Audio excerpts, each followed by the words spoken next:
Salut à tous, merci de nous rejoindre. Regardez cette image étonnante. Et oui, la parade des motos, les Harley-Davidson, bien sûr, sur cet ovale de Milwaukee. Eh bien, on est vraiment tout de suite dans le vif du sujet. Merci de nous rejoindre sur Motors TV pour la 17e manche de la NASCAR Busch. Ça se passe du côté de Milwaukee. C'est justement, vous l'avez compris, à Milwaukee qu'on trouve les Harley-Davidson.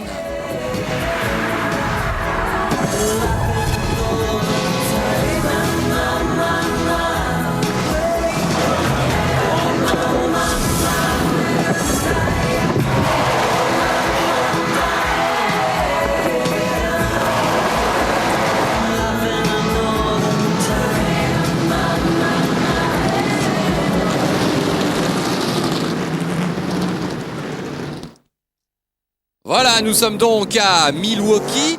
Laurent-Frédéric Bollet, on est bien heureux de vous retrouver. C'est vrai que ça faisait au moins 3 courses, je crois, que Emmanuel Biston donc assurait les commentaires de la NASCAR Busch. On salue Manu bien bas.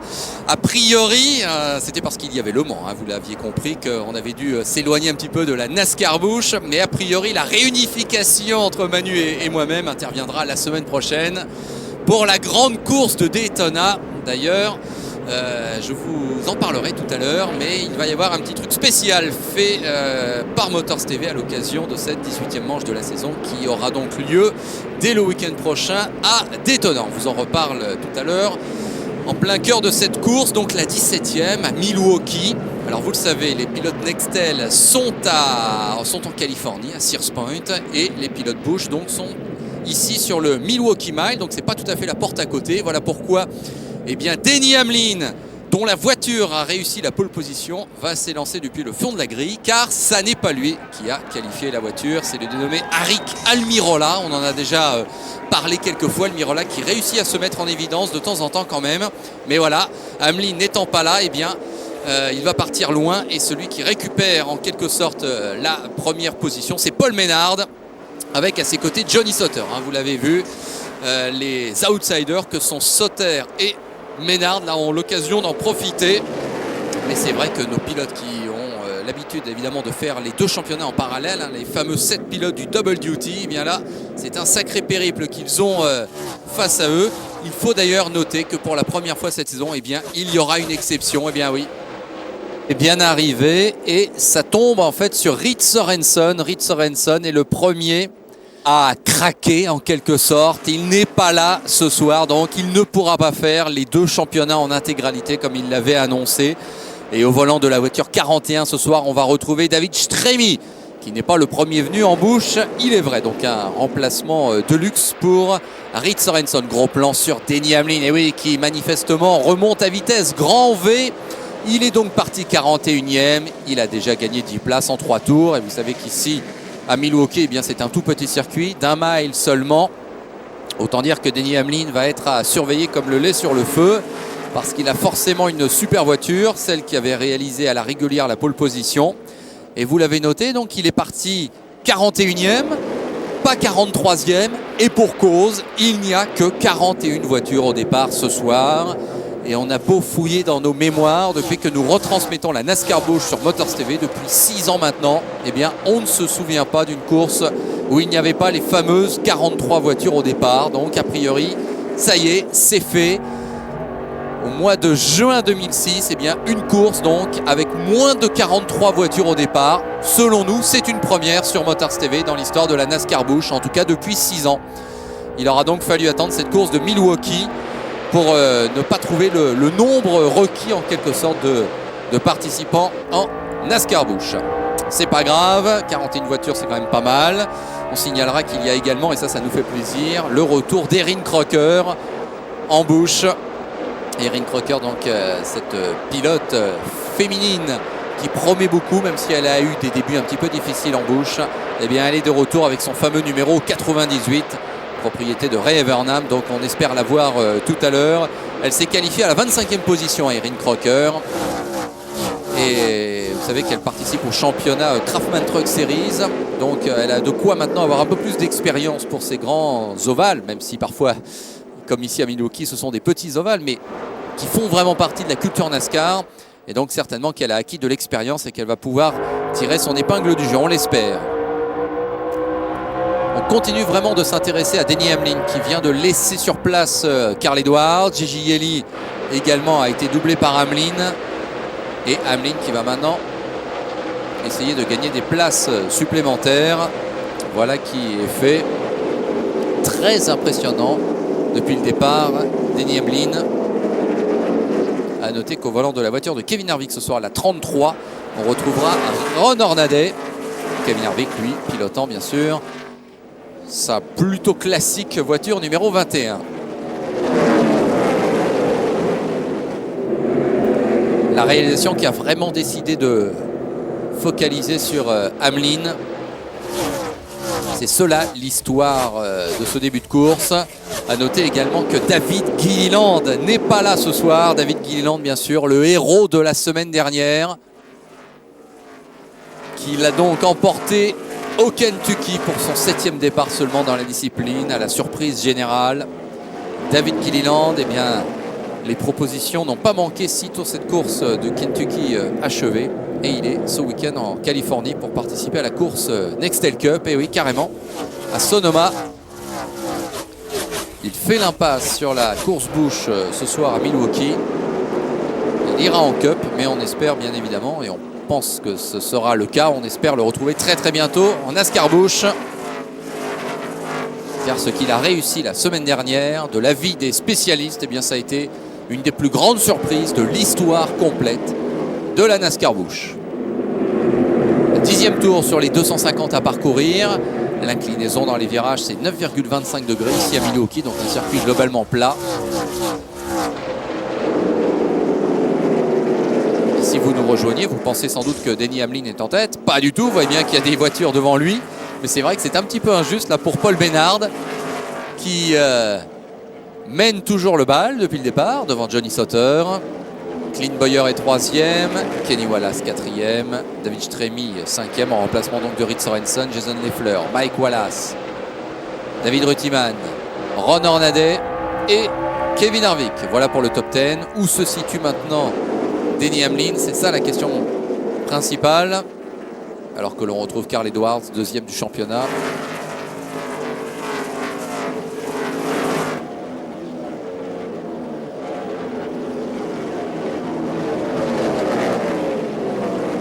Voilà, Denny Hamlin crédité de la 24e place. En fait, il a dû doubler Regan Smith. Maintenant, il doit être 23e. Et oui, en 12 tours seulement, c'est pratiquement une vingtaine de places de gagné. C'est très très impressionnant le début de course de Denny Hamlin, qui lui aussi cette année a connu les joies de la victoire et carrément en Cup.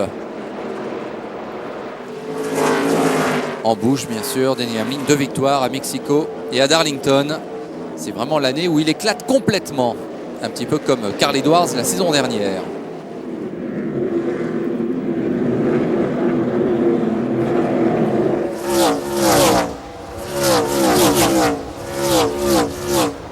Voilà, on retrouve le leader. C'est ce qu'on attendait quand même, c'est plutôt logique. Paul Menard, qui reste sur quelques bons résultats en Busch, avec notamment une 5e place à Nashville et une 9e au Kentucky. Et a priori, il devrait être à l'aise sur ce circuit de Milwaukee, Paul Menard.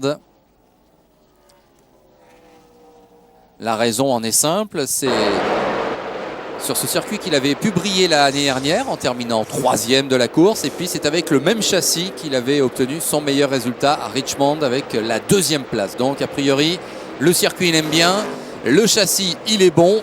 Et comme par hasard, on le retrouve en tête depuis le début de la course. Donc Paul Menard ce soir, c'est peut-être maintenant ou jamais. Vous le savez, il n'a jamais gagné de course en Busch, même s'il prend de plus en plus d'importance dans ce championnat.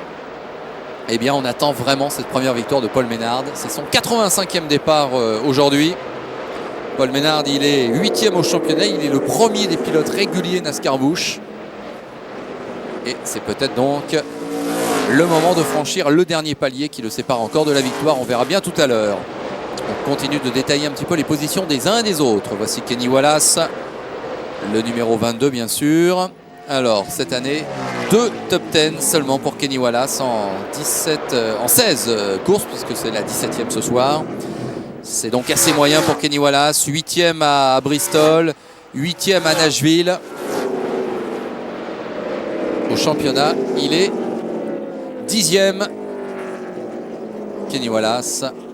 Et on peut espérer quand même un petit peu mieux de sa part.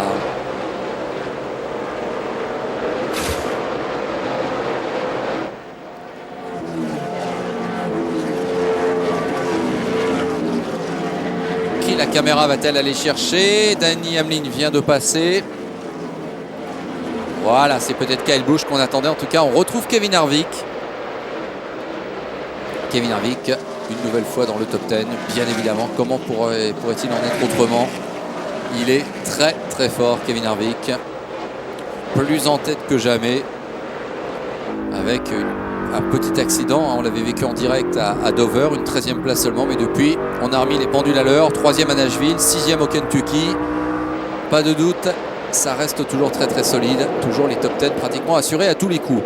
Et là, la belle bataille pour la 2e place entre Clint Bowyer et Johnny Sauter. Et oui, Bowyer qui s'empare de cette 2e place. Attention également à Clint Bowyer, qui avait signé une 4e place à Dover, une 2e à Nashville, 12e la semaine dernière au Kentucky. C'est pas mal au championnat. Clint Bowyer, il est 4e. Il semble qu'il revienne là sur Paul Menard. Voilà, les 3 premiers qui se sont quand même un petit peu détachés.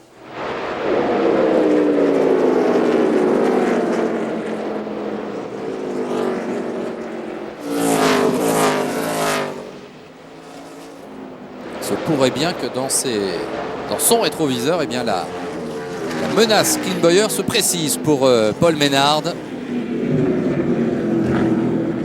Alors que vous l'avez noté, bien sûr, pas de drapeau jaune pour ce début de course. C'est fluide, ça va relativement vite.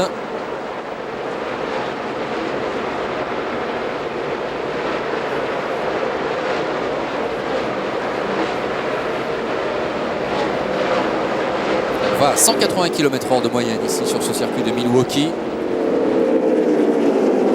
Le tenant du titre, c'est Johnny Sauter.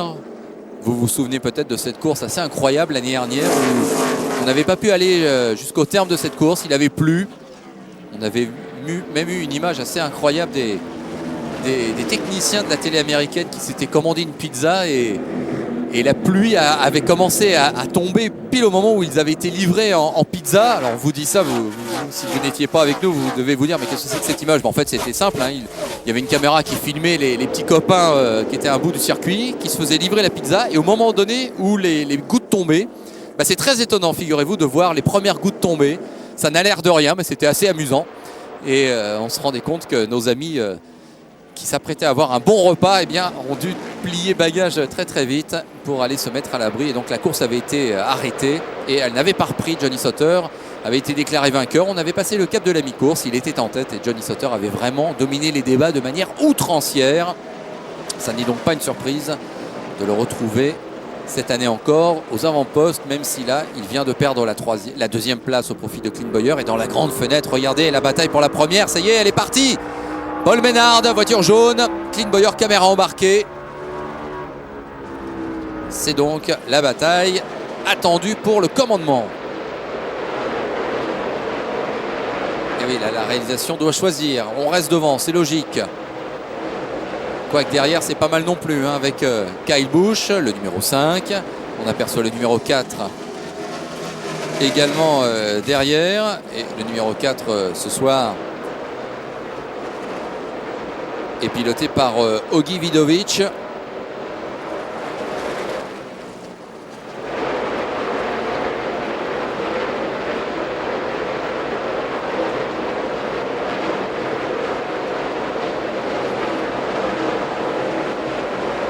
Oh là là, regardez comment on se frotte dans la petite fenêtre. Eh bien oui, on s'est touché et on a manqué de s'envoyer dans le décor. Ouais, Vidovic, là, il a employé la manière forte. Et on revient sur la bataille en tête.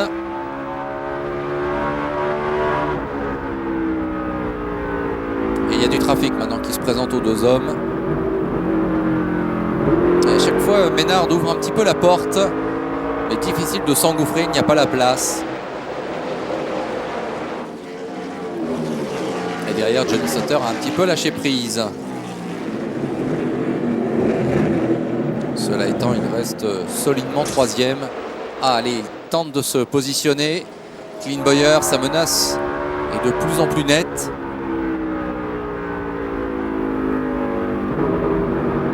Voilà, c'est là qu'il y a l'ouverture à chaque fois de la part de Maynard. Et de là à pouvoir s'engouffrer à l'intérieur, c'est pas évident, même si là Bowyer est pas mal placé. Ça devrait peut-être être bon au prochain virage s'il arrive à plonger. Bon, c'est juste.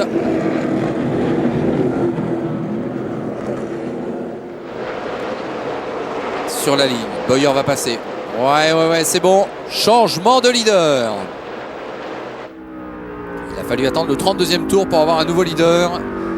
C'est Clint Bowyer donc qui s'empare de cette première place. Paul Maynard vient de céder, mais on le voit, c'est peut-être pas fini. Il va se défendre.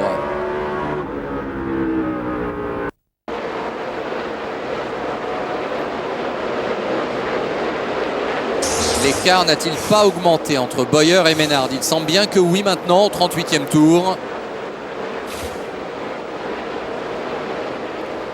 Il est donc en tête depuis 7 tours, très précisément, Clint Bowyer. Et oui, confirmation. Il s'éloigne petit à petit de ses plus dangereux rivaux.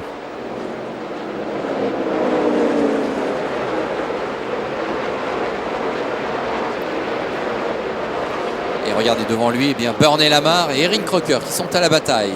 Gros plan maintenant sur Paul Maynard. On va détailler les positions des uns et des autres. Il est donc deuxième.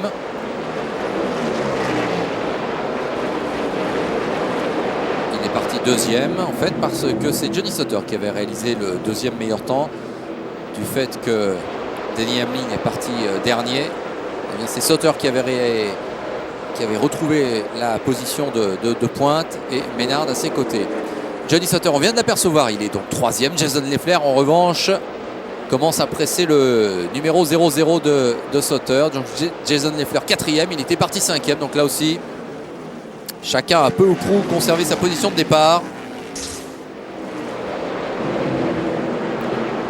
Il n'y a guère que Denny Hamlin qui a progressé comme une fusée derrière. David Stremi, ça nous fait vraiment plaisir de le retrouver en lieu et place de Reed Sorenson. David Stremi, un grand animateur quand même des dernières saisons de NASCAR Busch, même s'il n'a jamais été vraiment très chanceux. C'était un petit peu son problème. Il est passé en Cup maintenant. Kevin Harvick, lui, est 6e, parti 16e, 10 places de gagné pour Kevin Harvick. On n'en attendait pas moins. On trouve ensuite Kenny Wallace, qui lui a perdu 4 places depuis sa position de départ. Et derrière, eh bien, c'est le petit frère, Mike Wallace, parti 8e, actuellement 8e. Sachez qu'il y a un 3e Wallace au départ de cette course. C'est Steven.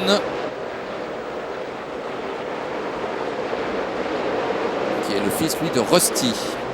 Ron Hornaday, 9e, parti 14e, 5 places de gagné. Et à noter que dans la voiture numéro 99, ce soir, ça n'est pas Michael Waltrip. C'est David Rutiman qui remplace Michael Waltrip, qui lui aussi a préféré se concentrer sur la course de Sonoma.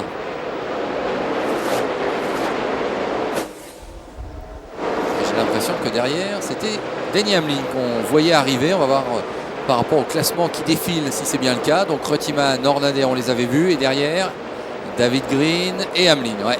Et je pense que Hamlin avait déjà doublé David Green, donc il est aux portes du top 10. Denny Hamlin, ce qui est assez logique. Et Clint Bowyer s'est vraiment échappé. Maynard n'a vraiment pas pu s'accrocher et l'écart maintenant qui le sépare du leader est important.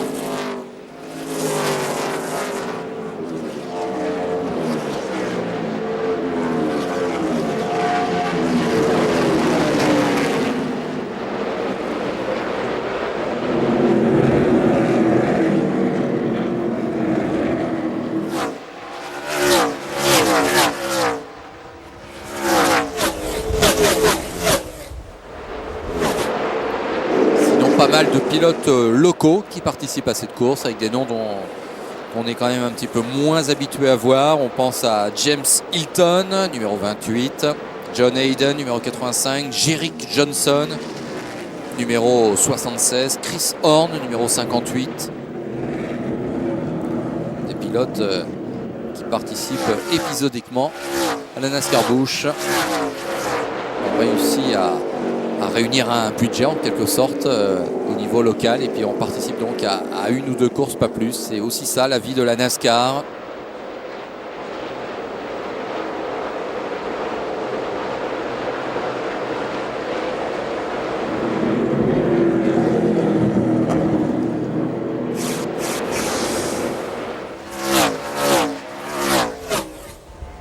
Voilà, il passe la ligne, top pour Clint Bowyer. L'écart est important face à Paul Menard. Jason Leffler 3e, David Streaming 4e, Johnny Sauter 5e.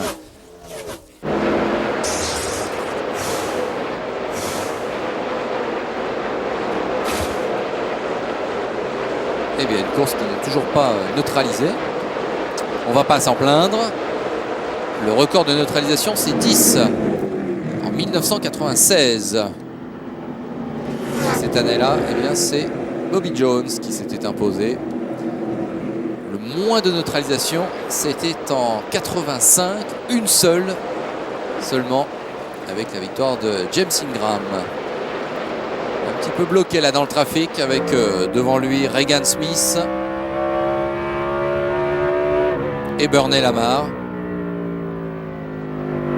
Dans la position de Clint Bowyer, pas de raison de paniquer ou de s'enflammer.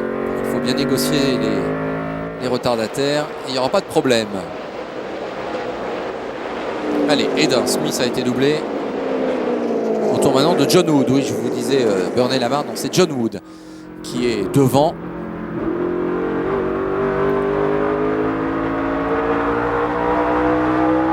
Et au niveau luminosité, la caméra de Clint Bowyer qui est quand même pas très bien réglée, hein, pas de panique. On voit un petit peu mieux quand même sur le circuit. Même si c'est vrai, c'est à l'éclairage artificiel parce qu'il fait maintenant presque nuit. Et la caméra ne reflétait pas vraiment les conditions exactes de vision, notamment pour Clint Bowyer. Derrière, avec David Stremi et Jason Leffler.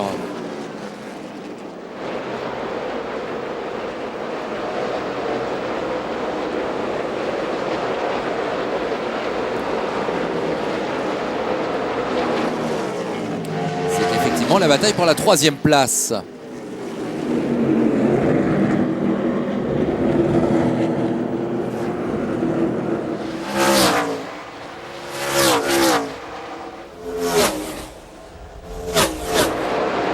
on s'aperçoit que John Wood est 26e, ce qui veut dire, parce que Clint Bowyer était à son niveau, qu'a priori déjà il n'y aurait plus que 25 voitures dans le même tour. Ah oui, ça évidemment c'est le danger ou le problème de l'absence de drapeau jaune. Forcément, du coup, le rythme de la course est rapide. Et comme il y a parfois des différences assez importantes entre des voitures excellemment réglées et d'autres qui le sont moins, et bien très vite, la moitié du plateau, ou presque, est à un tour. Denny Hamlin, ça y est, il est dans le top 10. Il est 8e après être parti 41e. 33 places de gagné donc pour Hamlin. Il va falloir forcément se méfier.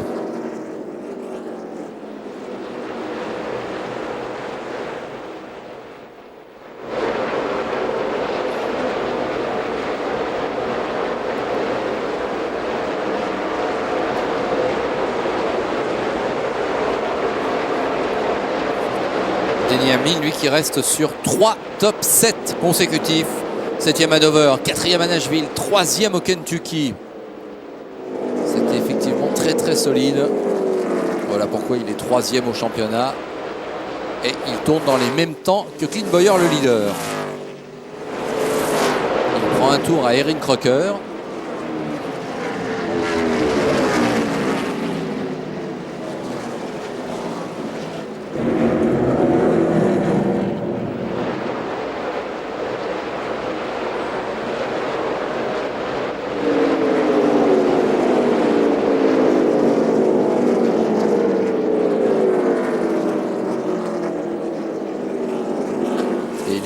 Choisit d'élargir un petit peu sa trajectoire au virage 1 et 2.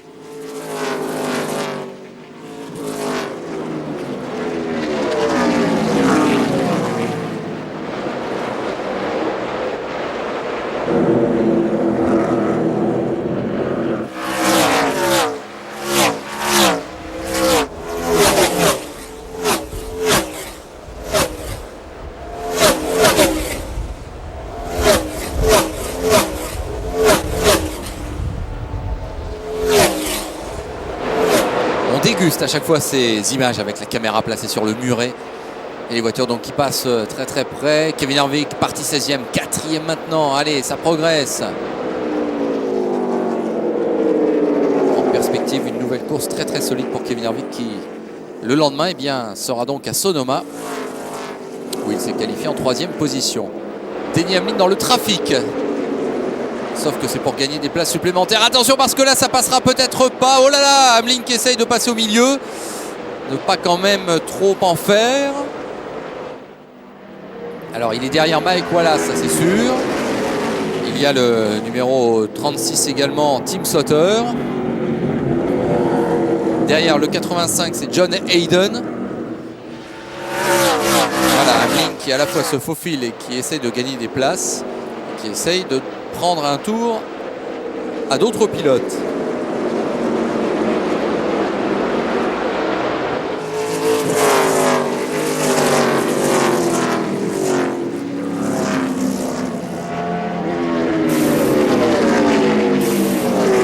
Ah ça y est, drapeau jaune. Eh bien tiens, on en parlait justement, le numéro 85 de John Hayden qui est parti à la faute et qui provoque donc la première neutralisation au bout de 63 tours. C'est rare de voir 63 tours d'affilée depuis le début de la course, mais c'est arrivé aujourd'hui. Il fallait bien que ça s'arrête sans doute. Première neutralisation et nous, premier arrêt au pit stop. Et on revient très vite ici à Milwaukee pour la suite de cette 17e manche de la saison. Eh bien, nous sommes de retour à Milwaukee pour la 17e course de la NASCAR Busch 2006. Alors, on a un petit peu avancé dans le temps. Il y a eu un arrêt au stand généralisé suite à la neutralisation. Et vous constatez que Paul Menard, qui était rentré 2e, en est ressorti 7e seulement. C'est lui qui a fait la mauvaise opération dans l'histoire. Alors que pour Clint Bowyer, pas de changement. Il était leader. Leader, il reste. Deuxième, David Stremi, lui aussi il a fait une bonne opération. Et Denny Hamlin, voici Denny Hamlin qui est donc remonté 3e. Incroyable Denny Hamlin, parti dernier et déjà 3e au bout de 68 tours. Est-il l'incontestable favori de cette course? Il semble bien que oui. Même avec un petit challenge qui était donc de partir dernier, il a sans problème les moyens d'être aux avant-postes. Attention à cet homme, de toute façon, Kevin Harvick toujours dangereux. Son équipe pour l'instant a l'air un peu tendue tout de même, mais on va attendre d'en savoir un petit peu plus pour savoir s'il y a des raisons à cela. En tout cas, Kevin Harvick, il a en ligne de mire Paul Menard. La voiture de Paul Menard, on la voit de loin.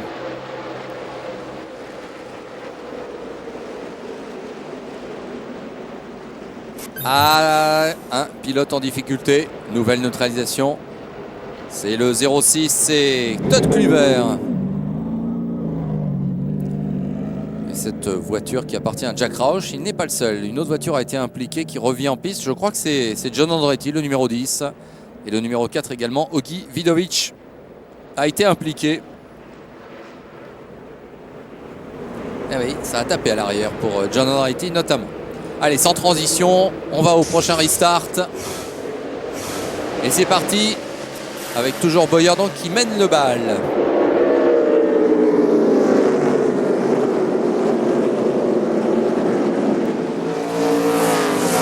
Et ça y est, Denny Hamlin a pris la 2e place à David Stremi. Ce que l'on attendait va peut-être arriver, à savoir donc que Hamlin va prendre la première position. Clint Bowyer va manifestement avoir du souci à se faire.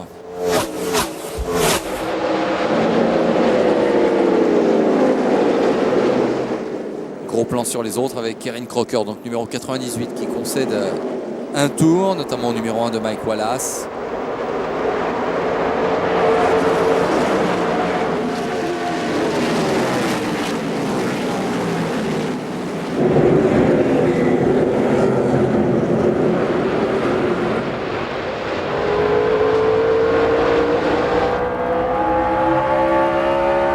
Nous sommes avec Carl Edwards,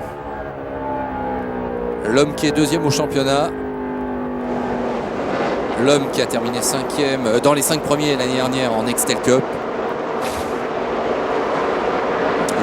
fait le petit saut périlleux arrière à chaque fois qu'il gagne. Cette année, ça lui est arrivé 2 fois, à Charlotte et à Nashville. Est-ce que ça lui arrivera ce soir? Pas sûr. Carl Edwards qui reste sur une mauvaise 36e place la semaine dernière au Kentucky.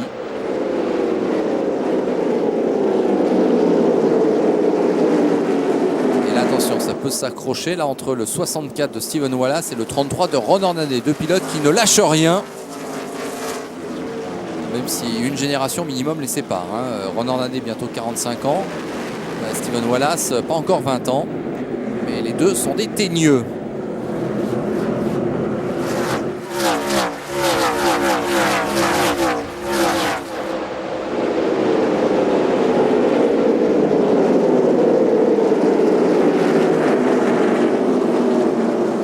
Pour l'instant, Wallace est devant Hornaday. Ce dernier n'a pas encore dit son dernier mot.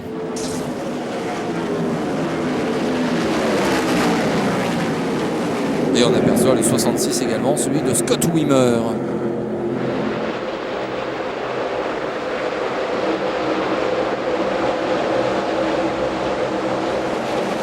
Belle progression quand même de Steve Wallace qui a gagné 13 places depuis le départ.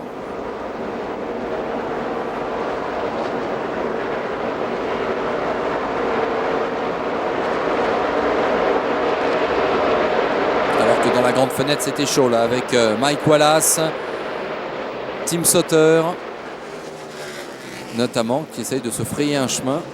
Et on s'aperçoit que Paul Menard également revient et essaye d'attaquer Johnny Sauter. Ça y est, changement de leader et Denny Hamlin qui s'empare du commandement. 80e tour, chiffre rond, rien à dire. La voiture numéro 20 prend le pouvoir. La Chevrolet de Joe Gibbs, pilotée par Denny Hamlin. Denny Hamlin qui réside à Chesterfield en Virginie et qui donc est le nouveau leader de cette course.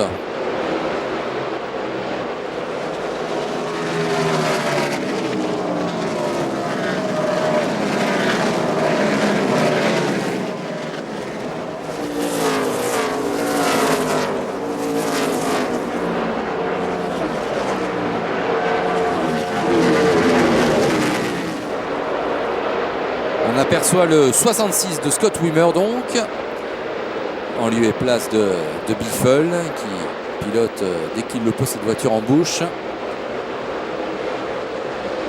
Biffle, son compteur restera bloqué à 14 départs parce qu'il n'est pas là ce soir.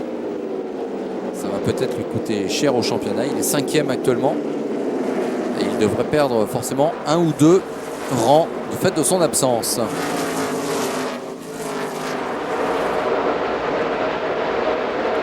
Clint Bowyer qui essaye de répondre du tac au tac à Denny Hamlin. Attention à l'accrochage sur la ligne. Avantage encore à Hamlin pour quelques millimètres, mais Bowyer est à l'intérieur. Il n'a pas dit son dernier mot, Clint Bowyer, et Hamlin n'a pas encore course gagnée, bien évidemment. On en a la preuve avec ces images.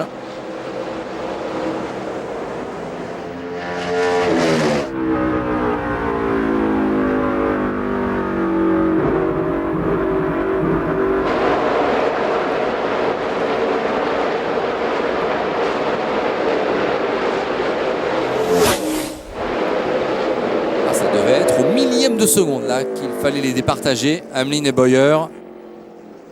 Quelle belle lutte entre deux des plus grands espoirs de la planète NASCAR.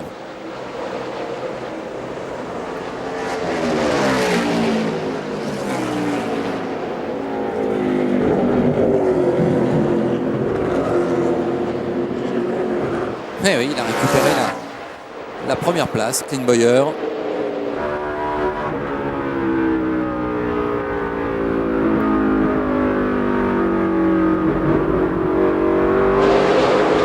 Voilà la chance des adversaires de ces deux hommes. Pendant qu'ils s'entre-déchirent, eh bien, ils perdent sans doute un petit peu de temps. Et derrière, on va peut-être revenir un petit peu.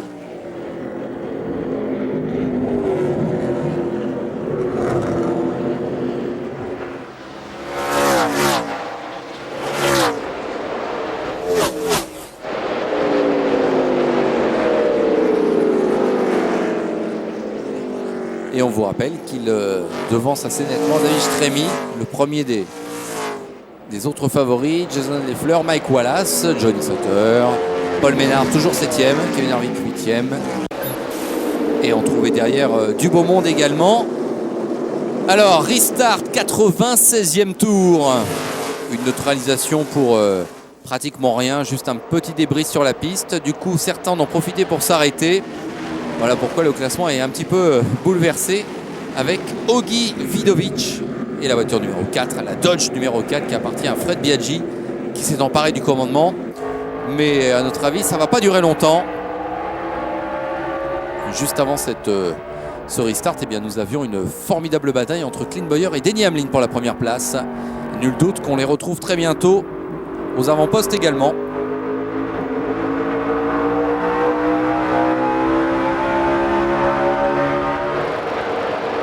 Quoique ça se passe peut-être un petit peu moins bien pour Clint Bowyer. Regardez, qui est attaqué par Edwards à l'intérieur. Et qui c'est qui va se retrouver en sandwich chez le 50? Danny O'Quinn Jr.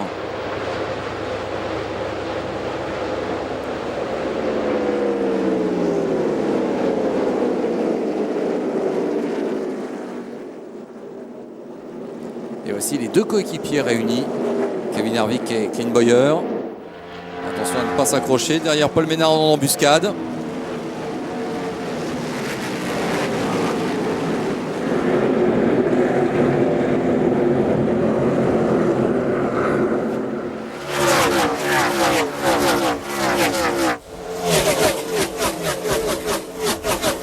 Et on est aux alentours là de l'entrée dans le top 10.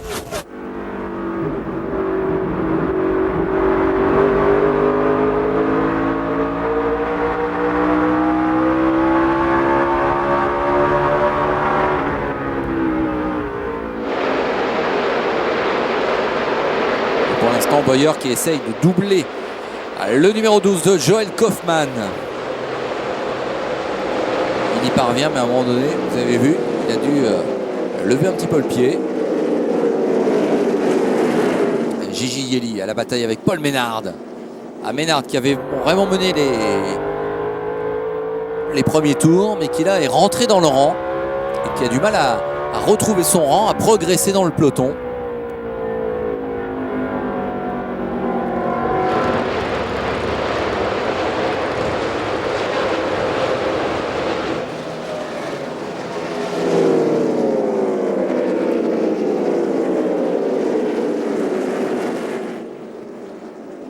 Oui, c'est moins facile maintenant pour Paul Menard, incontestablement, qui avait la partie plus facile en début de course. Il avait la piste dégagée, il n'avait personne devant lui.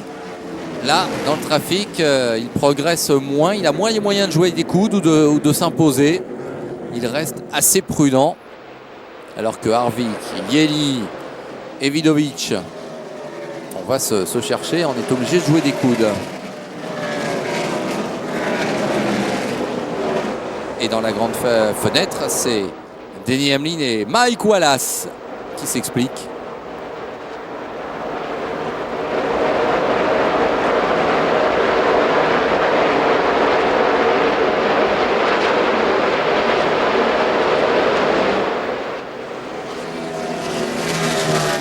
Voilà, Denny Hamlin qui récupère son bien, à savoir la première place.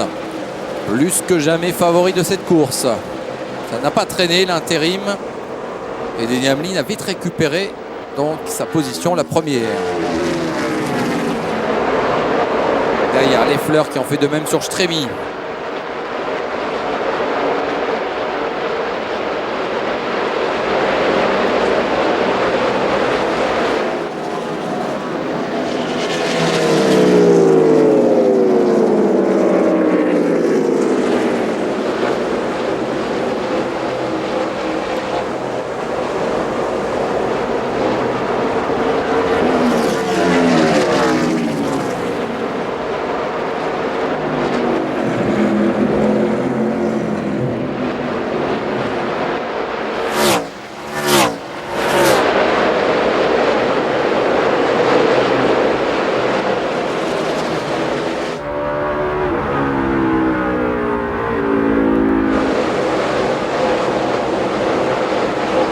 On laisse cette ambiance de la NASCAR en version originale parce que c'est assez intense comme course. Ce circuit de Milwaukee facilite bien évidemment ce genre d'action où ça va finalement plus vite qu'on ne le croirait, vu la configuration de l'ovale.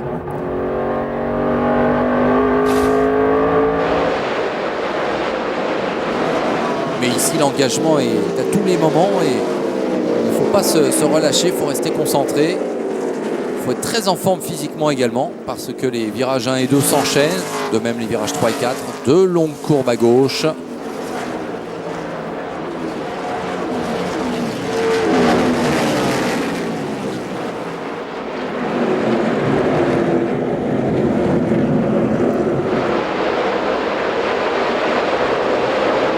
Et la bataille pour la 5e place, elle oppose du beau monde, Johnny Sauter, Carl Edwards, Clint Bowyer. Alors que l'on va bientôt approcher de la mi-course, devant Denny Hamlin, plutôt tranquille.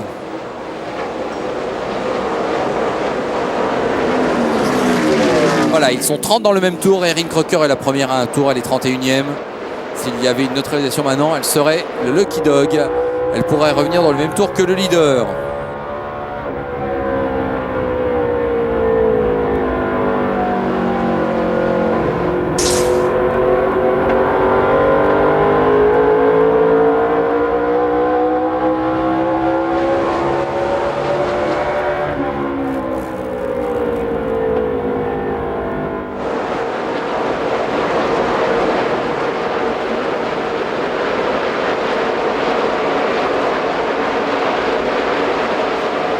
Voici Steven Wallace dont on vous parlait avec la voiture de son père, la numéro 64. Il progresse, 10 places de gagné par rapport au 21e tour où il était 29e, il est 19e maintenant. Il était parti 39e, donc des progressions assez simples à suivre. Un caractère bien trempé que celui de Steven Wallace, bien le fils de son père. Et devant lui, sa prochaine victime, si tant est que ce doit être le cas, c'est Mark McFarland, numéro 88. Le pilote de l'équipe de Dale Earnhardt Jr. Tiens, Dale Earnhardt Jr., j'en profite pour vous dire, si vous êtes intéressé, si vous ne l'avez toujours pas vu, que le film d'animation Cars, ça n'est pas que l'on veuille faire un petit peu de pub, mais on est bien obligé quand même, c'est rare qu'un film s'intéresse vraiment à la course automobile. C'est le cas donc de ce film Cars.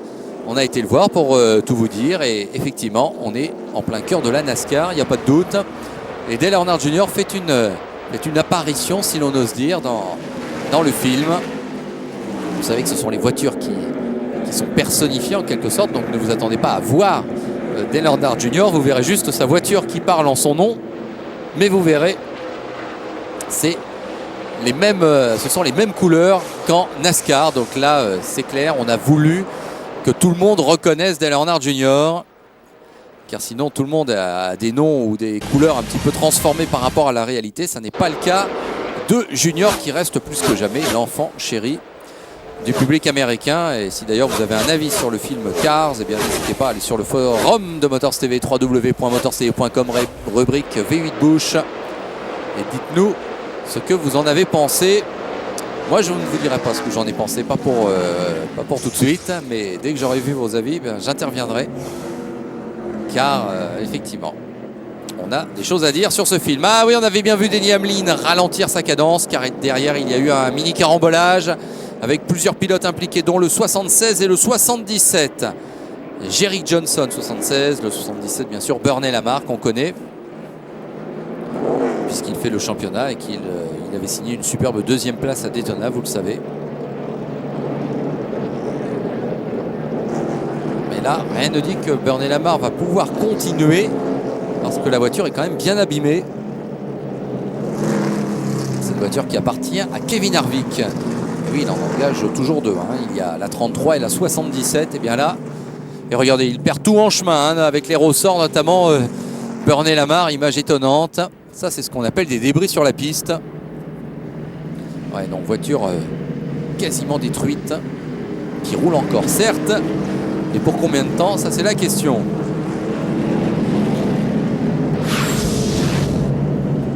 Il ne nous étonnerait pas de voir que Bernie Lamar abandonne juste après ça. Ah oui, c'était en pleine ligne droite qu'il a été déséquilibré. Et après, il s'est donc accroché. Alors, il y a un autre pilote qui est impliqué. Le 59, si l'on ne se trompe pas. À savoir Stacey Compton, ouais, c'est lui. Et qui reste également sur le carreau, eh bien c'est lui, Jerick Johnson.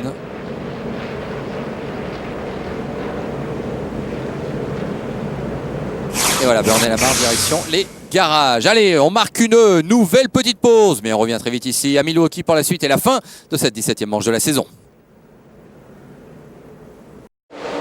Merci d'être toujours en notre compagnie sur Motors TV pour suivre cette 17e manche de la saison NASCAR Busch avec un restart qui vient d'être donné.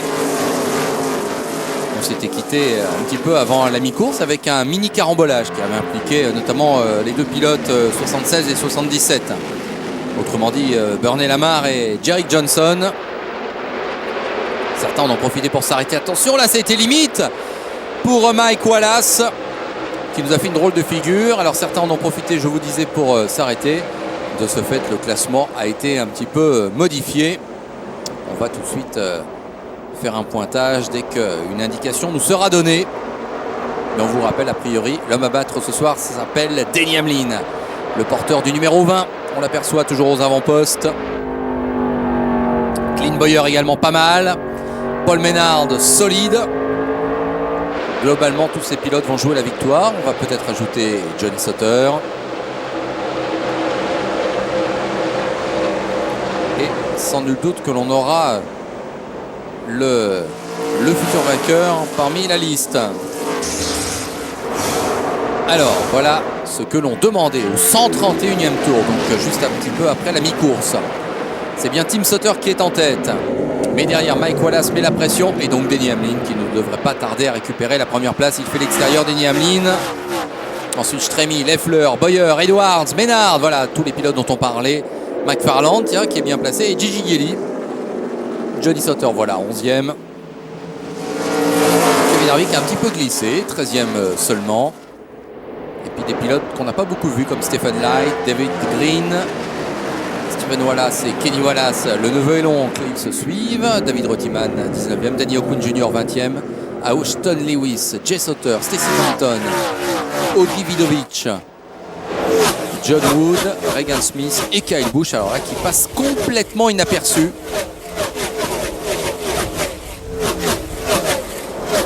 Une course anonyme pour Kyle Busch, qui n'y est pas du tout. En revanche, Denny Hamlin, lui, y est plus que jamais. Il a récupéré la première place sans coup férir et il s'éloigne de nouveau. Jason Leffler à la bataille avec Mike Wallace. C'est bon sur la ligne. Leffler est devant. Changement de 2e donc dans cette course. C'est son meilleur classement dans cette course. Il lui manque juste le dernier petit palier. C'est cette fameuse première place. Mais pour la subtiliser à Denny Hamlin, il va falloir être très très fort aujourd'hui.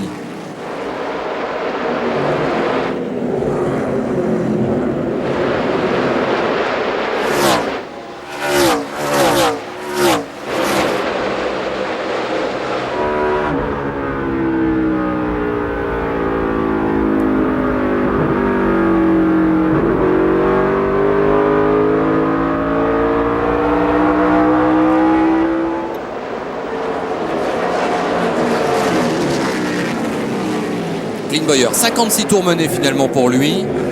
Ça va peut-être pas être si évident que ça d'en mener beaucoup après, parce que on a vraiment le sentiment que tant que Denny Hamlin devait batailler pour revenir aux avant-postes, eh bien Bowyer assurait l'intérim en quelque sorte. Mais alors maintenant que Hamlin a pris le pouvoir, ça va être difficile de l'en déloger.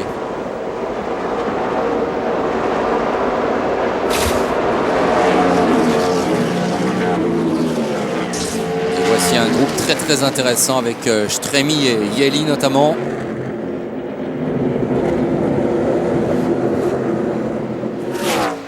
Ouais, là il y a du solide, là il y a de l'ambition également dans ce groupe. Avec des pilotes qui ont vraiment les moyens de jouer aux avant-postes, c'est sûr. Regardez, il y a Harvick, il y a Sauter également dans ce groupe. Ça peut faire mal.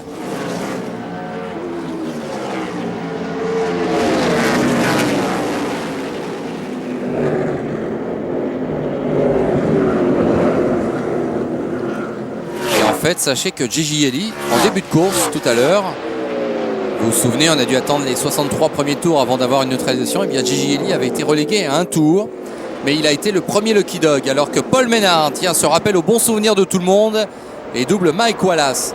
Gigi Eli a été le premier Lucky Dog, un petit signe de la part de Menard. Et bien lui en a pris parce que maintenant il s'est maintenu dans le même tour évidemment, et il est même aux avant-postes.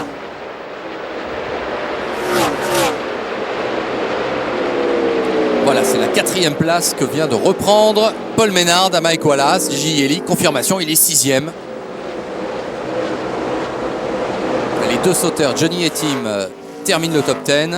Et pour l'instant, donc Kevin Harvick à 6 secondes du leader, toujours en dehors de ce top 10. Le plus mauvais résultat de Kevin Harvick cette saison, c'est donc la fameuse 13e place de Dover.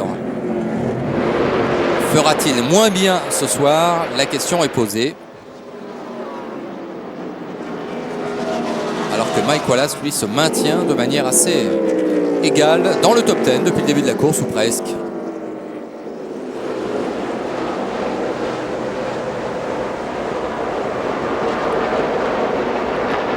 Et puisqu'on parle de Wallace, eh bien on en retrouve deux d'un coup, Kenny et Steve. Steve Wallace actuellement 17e.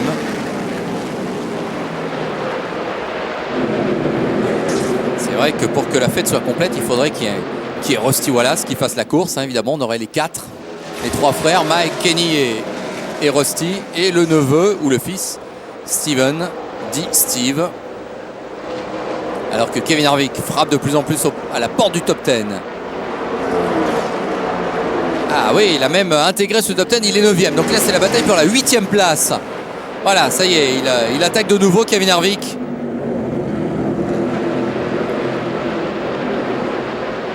Et il reprend une place qui lui correspond un petit peu mieux.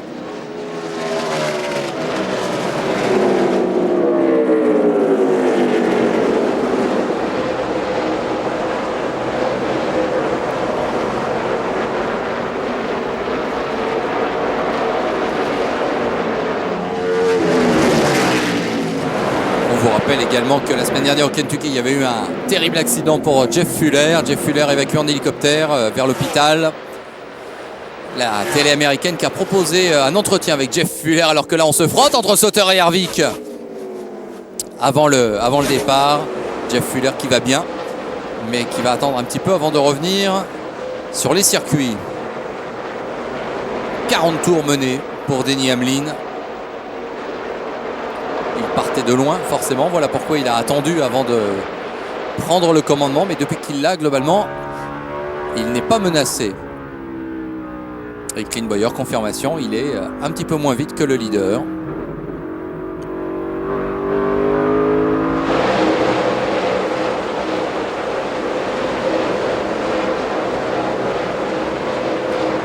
Jason Leffler qui a un rôle à jouer certainement. Son meilleur résultat cette saison, c'est une 6e place à Daytona pour la première course de la saison. Il avait ensuite récidivé avec une 6e place à Atlanta, 3e top 10 à Darlington, 10e. Mais pas de top 5 encore pour Jason Leffler, ce sera peut-être pour ce soir. Et Paul Menard, dont vous le disiez tout à l'heure, il fonde de grands espoirs sur ce circuit de Milwaukee, qui lui avait été favorable l'année dernière, avec un châssis qu'il apprécie beaucoup. Pour l'instant, ce serait peut-être son meilleur résultat de la saison qu'il pourrait aller chercher s'il restait 4e. Il a déjà signé 2 5e places cette année, Paul Menard, au Mexique et à Nashville. Kevin Harvick donc 7e, de quoi assurer encore un petit peu plus sa position de leader au championnat. Et il s'est donc débarrassé de Johnny Sauter, qui est un petit peu moins triomphal que la saison dernière.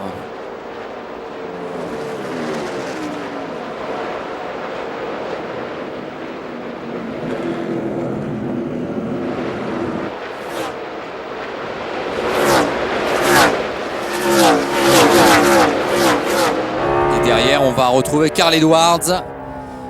C'est assez paradoxal hein, le parcours de Carl Edwards ce soir.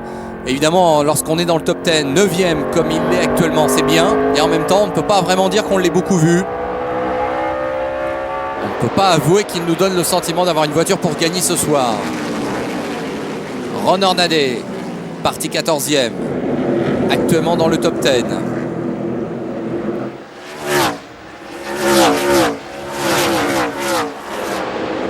Voilà de quoi assurer le statut de l'équipe de Kevin Harvick, qui a vu disparaître tout à l'heure Bernie Lamar, qui a officiellement abandonné.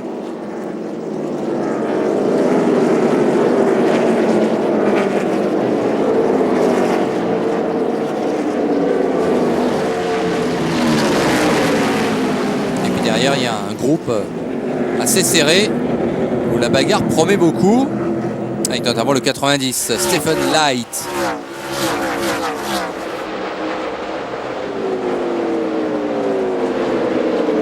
Il y a David Stremi, il y a David Green, vous le voyez, il y a Steve Wallace.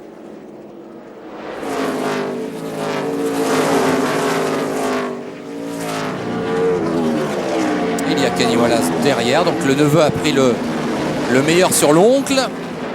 Et le 99, David Rutiman. On est aux alentours là de la 15e place.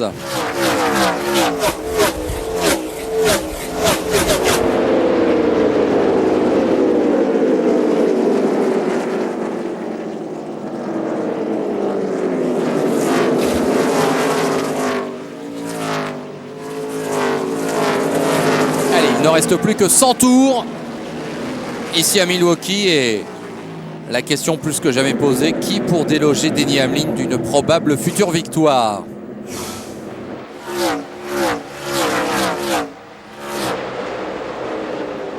Ce serait donc sa 3e victoire cette année.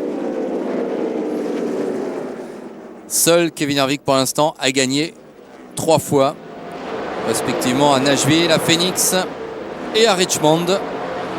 Du côté des 2 victoires, eh bien, il y a donc Hamlin, Carl Edwards et Jeff Burton. Ne pas oublier Jeff Burton qui vient de temps en temps en bouche.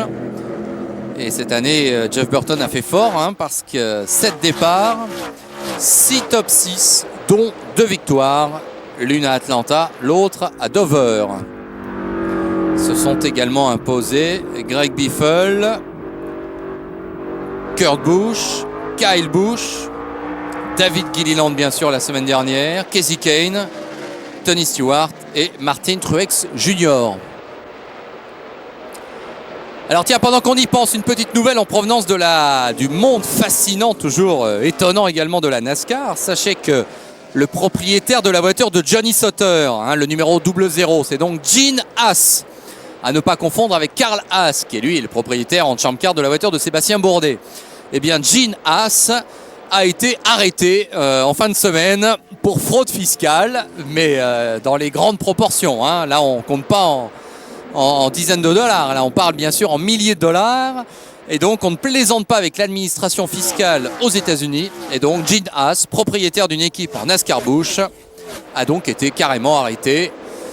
Voilà un petit peu ce qui se passe parfois de temps en temps à l'intérieur de la NASCAR. Et la NASCAR, eh bien, vous en saurez plus au début du mois de juillet avec un reportage exclusif que votre serviteur va aller réaliser à Daytona la semaine prochaine. Et oui, on va donc se rendre à Daytona pour vous proposer les coulisses de la NASCAR Busch. Ce sera à l'occasion de la 18e manche de la saison, alors que vous découvrez donc le top 5 de cette course. Et donc on vous proposera ce Inside NASCAR Busch pour voir un petit peu comment ça se passe de l'intérieur. On vous en reparlera un petit peu encore tout à l'heure. Là, on va quand même surveiller cette rentrée au stand parce que il y a eu un drapeau jaune. Or, Denny Hamlin venait juste de s'arrêter. Donc là, ça bouleverse un petit peu le jeu. Là, on a globalement les favoris qui vont en profiter derrière avec Paul Menard, Kevin Harvick et Gigi Yeli. Mais apparemment, mauvaise opération pour Denny Hamlin qui s'est arrêté au mauvais moment. Pas de chance pour lui. Il s'est arrêté sous régime de drapeau vert, alors que juste après, eh bien, la neutralisation est venue. C'est reparti pour Harvick. Ouais, mais Menard, c'est mieux pour Paul Menard. Et Yeli, c'est mieux également qu'Harvick. Clint Bowyer 4e à la sortie des pits.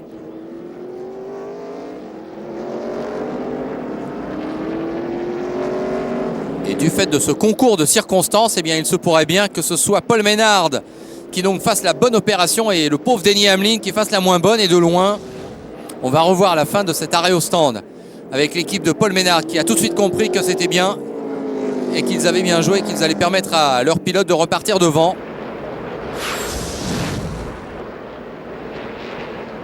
Voilà, on continue de se féliciter et il est clair que Paul Menard a un rôle toujours à jouer dans cette course.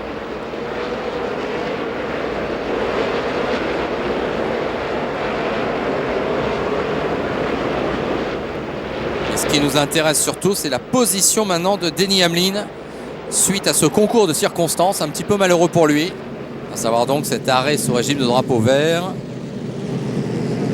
Alors que la neutralisation est venue juste après, évidemment, les autres en ont profité. Et on vous rappelle que tout à l'heure, Gigi Yeli a été pointé à un tour et que là, il est deuxième de la course. Incroyable. Et il reste 42 tours très précisément à disputer dans cette 17e manche de l'année.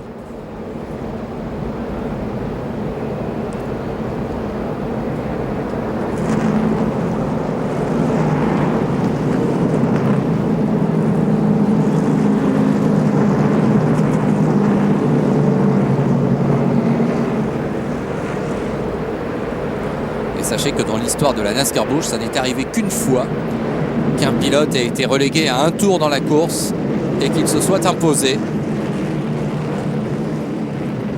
Il s'agissait de Terry Labonte à Chicago. Allez, c'est reparti. Alors, Paul Menard est donc devant. Gigi Yeli, Kevin Harvick, Clint Bowyer. Et évidemment, on s'en rend compte tout de suite, Denny Hamlin. Et le premier à un tour, terrible ce qui arrive à Denny Hamlin, qui n'a vraiment pas eu de chance, qui a ravitaillé au mauvais moment et qui se retrouve donc à un tour. Alors là, il s'est dédoublé, mais il doit remonter tout le monde. Il est 19e seulement, Denny Hamlin. Là, il y a vraiment eu un coup de théâtre et un concours de circonstances très malheureux pour Denny Hamlin.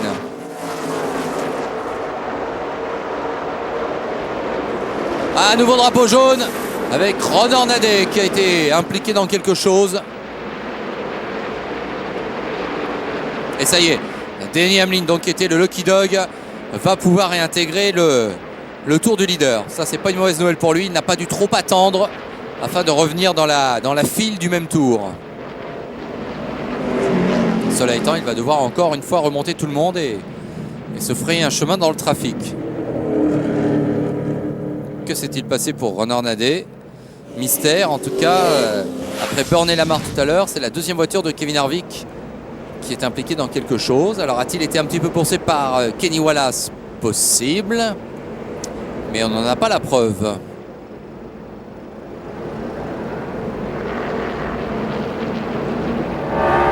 On est avec Carl Edwards.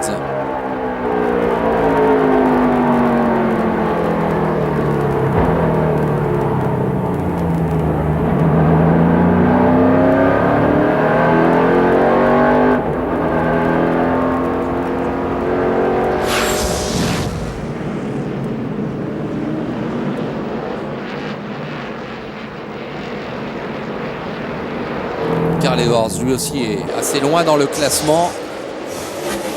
Mais la nouvelle, donc, la plus importante, c'est que Denny Hamlin a pu récupérer donc sa position dans le même tour que le leader. Lequel leader est Paul Menard. À 35 tours de l'arrivée, ça se présente très très bien peut-être pour Menard, le fils de John Menard, un des hommes les plus riches des États-Unis. Paul Menard qui, année après année, gravit tous les échelons du sport automobile américain, qui l'année prochaine devrait disputer la Nextel Cup. Mais l'idée, c'est qu'avant le grand plongeon vers la Cup, il puisse enfin signer au moins une victoire en Busch. C'est peut-être pour aujourd'hui. On retrouve Clint Bowyer en caméra embarquée. Ah, et là, c'est chaud là, parce qu'il y a Jason Leffler, il y a Johnny Sauter dans ce groupe. Voilà, on retrouve ce groupe. Sauter, Bowyer, Leffler.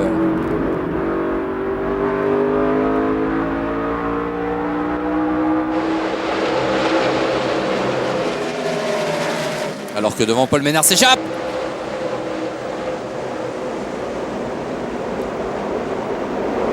Paul Ménard qui joue en plus à domicile, puisqu'il est originaire du Wisconsin.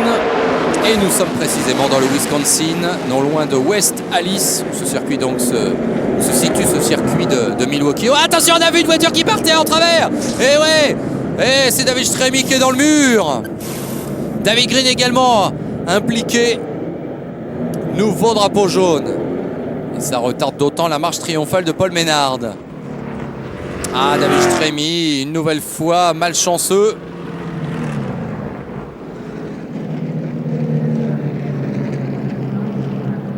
Et on avait bien vu quelques groupes où c'était très chaud, très serré.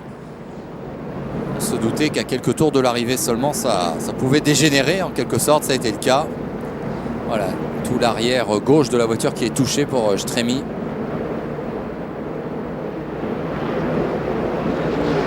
On le fait repartir pour qu'il ne perde pas un tour, mais ça va être difficile de continuer comme ça.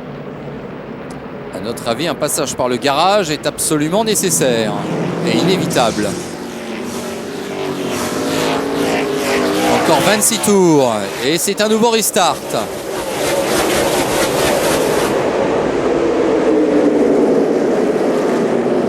Allez, la chasse au Ménard est ouverte. Et surveillons toujours la progression de Denny Hamlin, qui était tout à l'heure 19e.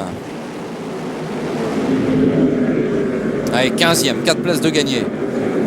Mais il y a encore beaucoup de chemin à faire pour Hamlin pour revenir au niveau de Ménard.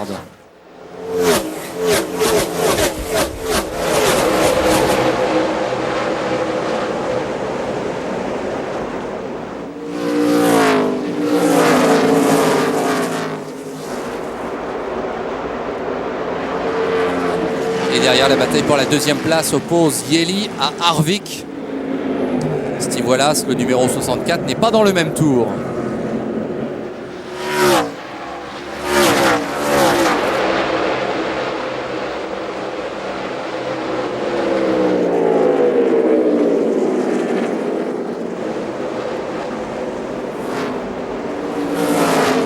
Il protège bien sa position, Gigi Yeli, incontestablement. Derrière, on trouve donc Clint Bowyer, puis Jason Leffler, John Wood, qui fait une course très solide, David Rutiman également, Mark McFarland, pareil, dans le top 10 assez souvent, Kenny Wallace, Stacy Compton, Carl Edwards, Danny O'Quinn, John Andretti, Mike Wallace, et pas de place gagnée par Hamlin qui reste toujours 15e. Oh, attention, qui est allé large là, c'est Steve Wallace. Ah oui, pneu arrière gauche à plat pour Wallace. Voilà pourquoi il n'a pas pu tourner. Et attention, parce que là, est-ce qu'il va pouvoir obliquer pour aller dans la voie des stands? Eh oui, pas sûr. Et puis devant, regardez, eh oui, du coup, il y a une sorte de réaction en chaîne avec Tim Sauter qui est parti à la faute. C'est Steve Wallace qui a mis un petit peu la pagaille dans le peloton, mais c'est pas de sa faute. Mais tout le monde n'a pas pu se faufiler à ses côtés. Et donc finalement la situation a dégénéré.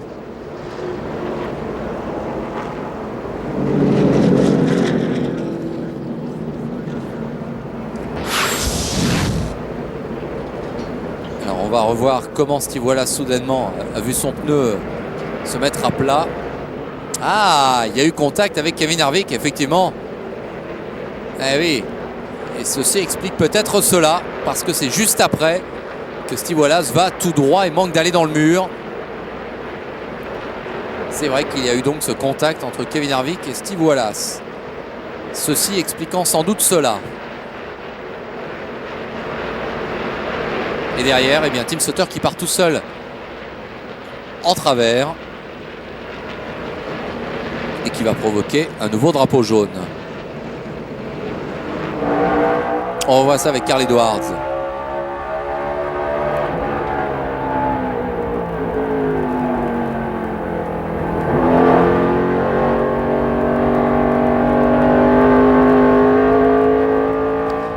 Il y a peut-être eu un contact entre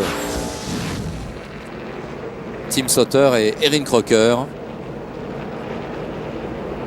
Le fait est que la course donc est de nouveau au ralenti et Paul Ménard a encore un long chemin à faire avant d'aller cueillir sa première victoire dans la discipline. Et Steve Wallace, voilà, qui a changé son pneu, qui va pouvoir revenir au niveau de ses petits camarades. Voici Denny Hamlin qui est 12e. Ah, il a gagné 3 places, Denny Hamlin. Et ces neutralisations l'aident en fait, parce qu'évidemment, ça lui permet de revenir au contact par rapport à Paul Ménard. Est-ce que ce sera suffisant pour Denny Hamlin? Pas sûr. On marque une dernière petite pause et on revient pour voir qui remporte cette 17e course de la saison. Suspense, suspense ici à Milwaukee avec le restart qui va bientôt avoir lieu. Voilà, c'est le cas à 17 tours maintenant de l'arrivée. Paul Ménard toujours devant, mais menacé. Menacé peut-être par Kevin Harvick et Gigi Ellie, alors que c'est Kyle Busch qui s'intercale et qui a un petit peu aidé quand même Paul Ménard. Ce dernier a plusieurs longueurs d'avance sur les deux furieux que sont Ellie et Harvick. Et on vous rappelle que derrière, eh bien, Denny Hamlin est parti pour une remontée. Lui qui était tout à l'heure l'inamovible leader de cette course, du moins le croyait-on, mais qui s'est arrêté à un bien mauvais moment, juste avant une neutralisation, alors que la course était encore sous régime de drapeau vert. Ça lui a coûté très très cher, il a été relégué à un tour, et il revient maintenant, il revient petit à petit, mais peut-être pas au point d'aller chercher la victoire. On va bien voir, il reste 16 tours. Ça y est, Kevin Harvick donc bien deuxième maintenant.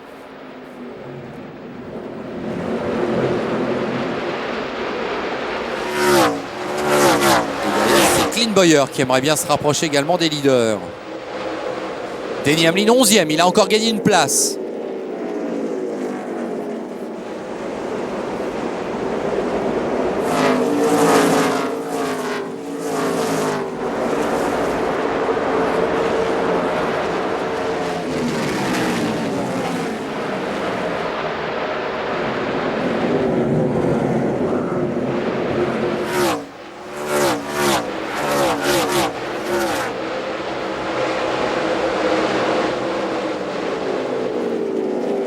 Derrière Harvick, vous l'apercevez, c'est Jason Leffler. Ne pas tenir compte de Kyle Busch qui est loin derrière. Et si on va au bout comme ça, eh bien, il reste moins de 7 minutes de course. Ça va aller très très vite. Ça se présente bien quand même pour Paul Ménard qui tient solidement devant. Alors que derrière, voilà, on attendait de retrouver Denny Hamlin qui se fraye un chemin dans le trafic avec Carl Edwards. Merci, au revoir. Erin Crocker qui est à un tour. On n'en parle pas. C'est devant que ça se passe pour Denny Hamlin qui est 9e.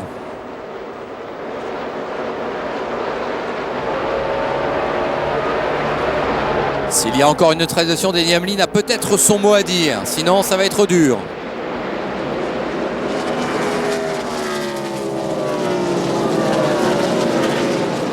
Et oui, Denny Hamlin, il continue sa progression. Mais peut-être pas aussi vite qu'il le faudrait pour aller chercher la victoire.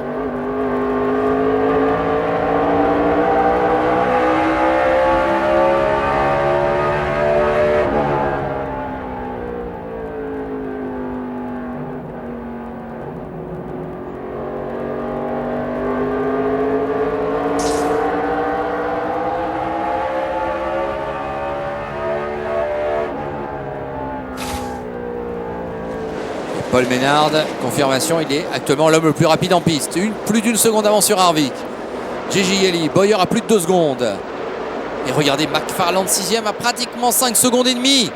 Et oui, Hamlin 8e à 6 secondes 6. Oh, neutralisation, nouvelle neutralisation. Et ça, c'est pas une bonne nouvelle du tout pour Ménard, alors que Wallace et Light s'expliquent. Et là, à mon avis, Stephen Light avait des choses à reprocher à Wallace. Décidément, Wallace, il se montre. Pneu à plat tout à l'heure, la petite figure. Et tout est encore à refaire en quelque sorte pour Paul Ménard. Voilà, on est dans l'équipe là de Paul Ménard et évidemment, on a bien compris que c'était pas une bonne nouvelle. Oui, on secoue la tête, déçu qu'on est, parce que là, il avait un boulevard devant lui et là, tout est remis en question. Ouais, c'est pas encore gagné pour Paul Ménard, surtout qu'il va y avoir sans doute la pression, employant ce mot, la pression d'aller chercher son premier succès dans la discipline. Regardez, chez Harvick, on est un petit peu plus détendu. C'est sûr qu'on est moins... on a moins d'ambition peut-être. Hein. Encore une place dans le top 10, ça sera bien. Des victoires, il en a déjà signé 20 dans sa carrière, Kevin Harvick. Il a moins ce côté pression pour aller chercher son premier succès. Alors que Paul Menard, lui, l'a à fond.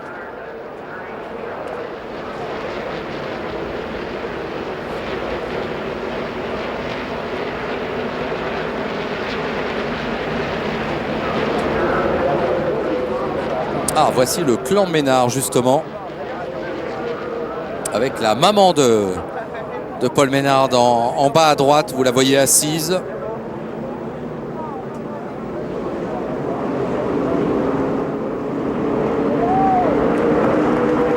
Et on s'applaudit parce que on applaudit parce que certainement Paul vient de passer au niveau de l'équipe. Et la famille est groupée. Il n'y a pas le père, mais il y a la mère et il y a la petite amie, semble-t-il, avec le gilet blanc. Regardez, on se soutient d'ores et déjà. Et oui, on se tient la main. Quelle belle image.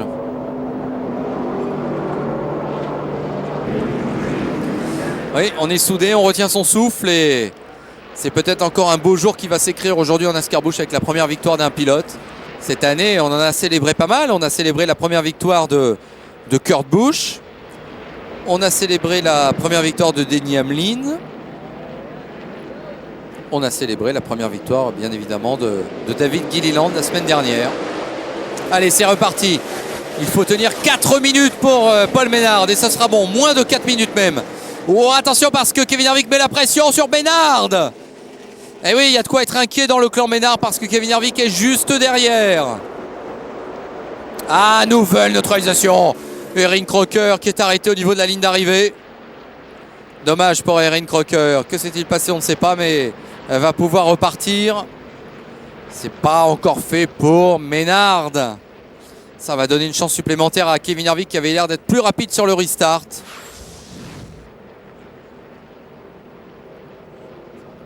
Alors, que s'est-il passé? Ah oui, Erin Crocker tapé de l'arrière par Todd Kluver.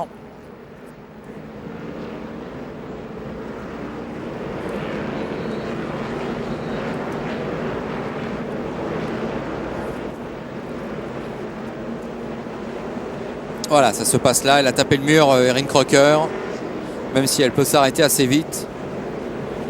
Alors, a-t-elle tardé à accélérer? Est-ce qu'au contraire, derrière, on a accéléré trop tôt? Le fait est qu'elle a bien été harponnée et envoyée dans le décor.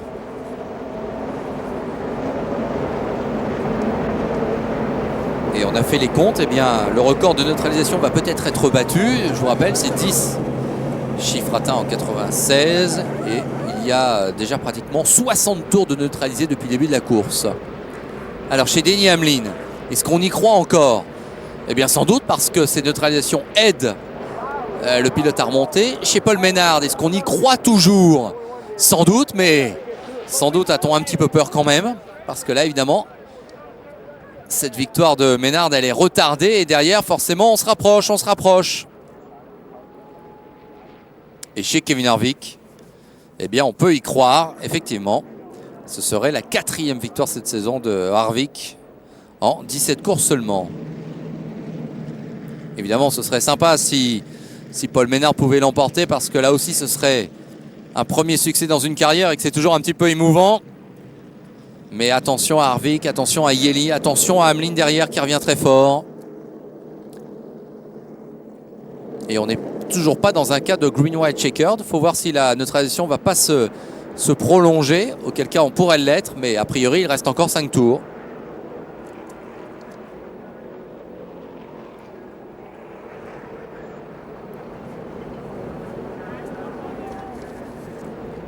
Et du côté de nos confrères américains, on est plutôt confiant quand même. On estime que Paul Menard a les cartes en main pour aller chercher son premier succès dans la discipline.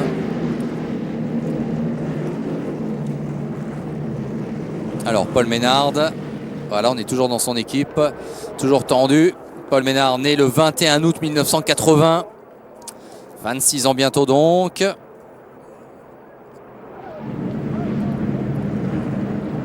originaire de Eau Claire dans le Wisconsin. Il s'est installé néanmoins à Mooresville en Caroline du Nord. Et ses hobbies, eh bien, c'est le hockey sur glace et le basketball. Et toujours cette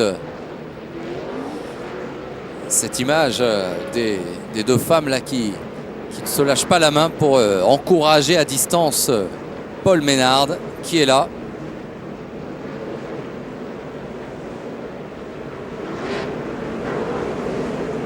Et il s'agira pour lui de tenir bon parce qu'a priori c'est au prochain passage sur la ligne que le restart sera donné. Regardez la tension dans les visages. Et oui, voilà un final qui va faire se lever les 50 000 spectateurs qui sont ici à Milwaukee sur le Milwaukee Mile.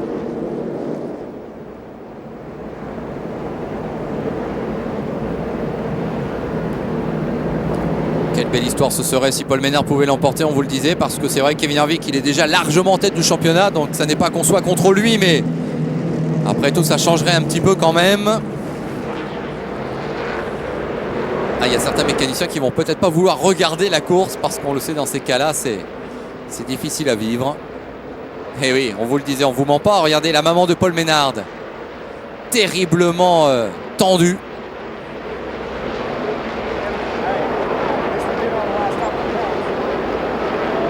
On va passer sur la ligne, il ne restera plus que 3 tours. Voilà, le Pescar qui s'efface.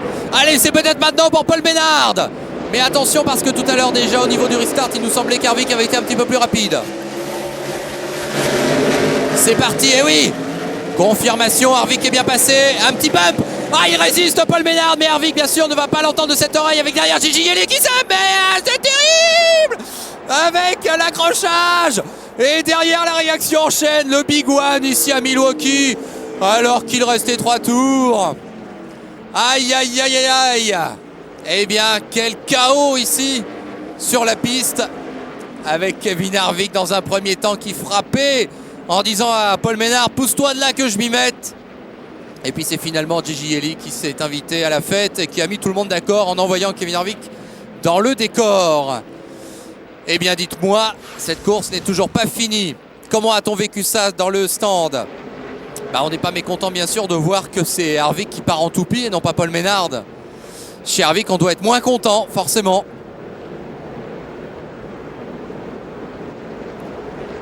Oh, quelle image!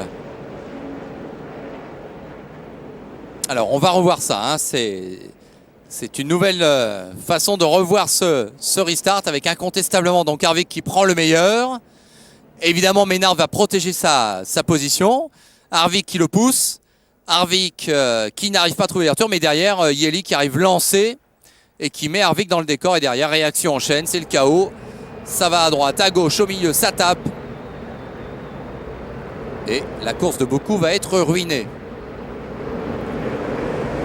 Alors Yeli et Ménard peuvent continuer, mais alors qui est finalement impliqué? Difficile de voir, là il y a beaucoup de fumée. Alors est-ce que Yeli lui-même n'a pas été poussé par l'arrière? C'est ça qu'il faudrait voir. Là on ne s'en rend pas compte, mais on voit quand même qu'il vient carrément s'encastrer derrière Kevin Harvick. Ah oui, Bowyer n'était pas loin, les Fleurs aussi, McFarland, John Wood, tous ces pilotes étaient là, Carl Edwards également. Et oui, regardez, Kevin Harvick et Clint Bowyer côte à côte arrêtés sur la piste alors qu'ils sont coéquipiers. Terrible image. On est avec Clint Bowyer. Ah ben non, confirmation que c'est bien Yeli tout seul qui va aller chercher Harvick. En revanche, Bowyer lui est poussé à son tour. Oh là là, Harvick il a de la chance de ne pas être percuté de plein fouet, je peux vous le dire. Quelle fin de course en tout cas ici à Milwaukee. Et Paul Ménard qui n'a toujours pas course gagnée, mais quand même, hein, on s'aperçoit qu'il y a pas mal de ses plus dangereux rivaux qui ne sont plus là. On est avec Edwards. Edwards, aïe aïe aïe, il n'a pas pu éviter le contact avec McFarland. Et deuxième contact avec John Wood. Quel dommage pour Carl Edwards qui va perdre évidemment très très gros dans cette histoire. Alors que McFarland reste également sur le carreau.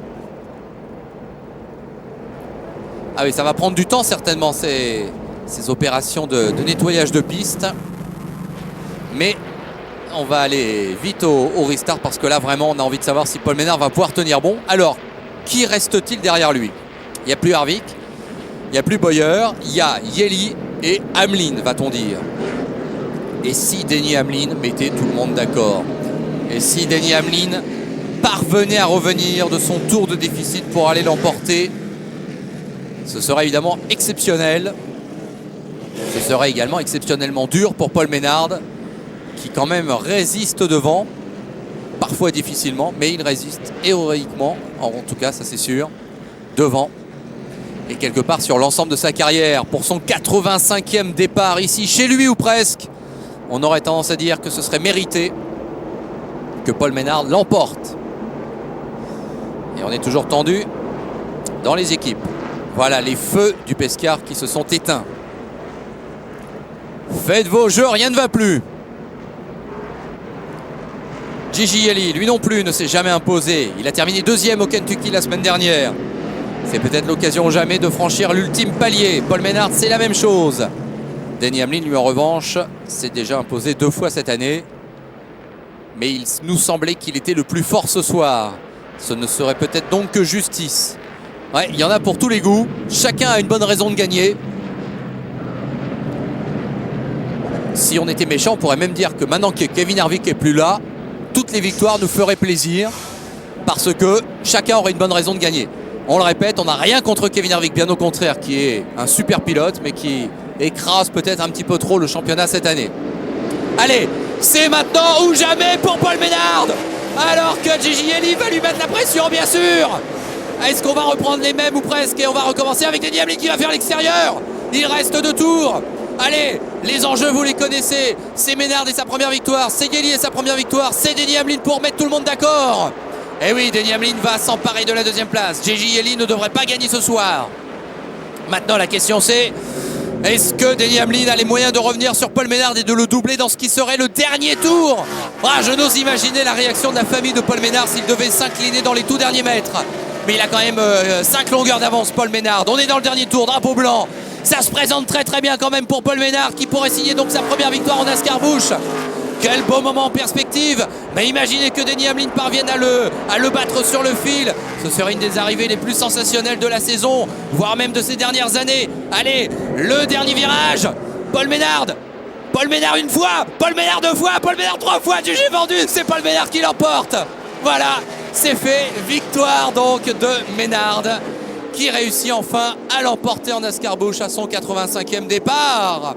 Et bien voilà, une fin de course qui nous a bien fait plaisir. On a été obligé de hurler, mais avouez que ça valait le coup. Et la joie, bien évidemment, dans le clan Menard, avec madame qui n'oublie pas de prendre son sac. La course est finie. On peut remballer les affaires. Le fiston a su répondre présent. Il a su ne pas craquer, même si dans les restarts, ça a été un peu limite, hein, mais il a résisté, Et on a vu des images sympas là, avec les mécaniciens de chez Denny Hamlin et chez Menard qui se félicitaient. Paul Menard, ça y est, première victoire dans sa carrière. Alors qu'attention, qu'est-ce qui se passe là? Ouais, c'est Kevin Harvick qui vient le féliciter, j'allais dire. Non, pas vraiment. Allez, dans la Kevin Harvick qui fait une queue de poisson carrément et qui bloque Menard. Ouais, moyen quand même. Après tout, Harvick, il a plutôt été sorti par Yeli. D'accord, il a été un petit peu bloqué par Menard, mais enfin, il n'y a pas de quoi quand même crier au scandale. En tout cas, Kevin Harvick, et là aussi c'est une information très importante, Kevin Harvick ne se classe que 19e ce soir, c'est son plus mauvais résultat de la saison. Menard, tiens, qui voudrait récupérer le drapeau à damier. Généralement, c'est pas facile. Oui, et ben voilà, c'est ce qu'on pensait, ça allait être difficile. Il va falloir lui apporter. Bon, certainement que ces mécaniciens vont aller sur la piste.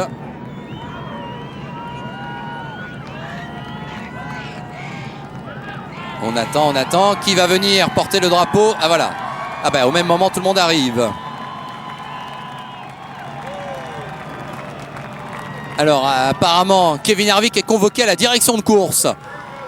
Ça n'a pas tardé. Le fait que le 19e de la course bloque comme ça à l'entrée de la ligne droite le vainqueur, on a moyennement aimé l'image. Kevin Harvick convoqué donc à la direction de course. Et le public du Wisconsin qui fait la fête à l'enfant du pays, Paul Menard. C'est normal. Le Wisconsin, tiens, c'est là où ça se passait dans le feuilleton That 70's Show. Eh bien aujourd'hui c'était le That's Menard Show. Si l'on ose dire, oulala, oui là, ça part dans tous les sens. Alors Kevin Harvick, tiens, très intéressante réaction. Alors vous n'avez certainement pas le résultat que vous vouliez. Vous pouviez être deuxième, vous n'êtes que 19e. Quelle est votre réaction? Moi, j'avais eu un bon restart. Je pense que je pouvais espérer beaucoup mieux. J'étais juste derrière lui. Et on a été impliqué dans quelque chose, c'est dommage. Ma voiture était très bien.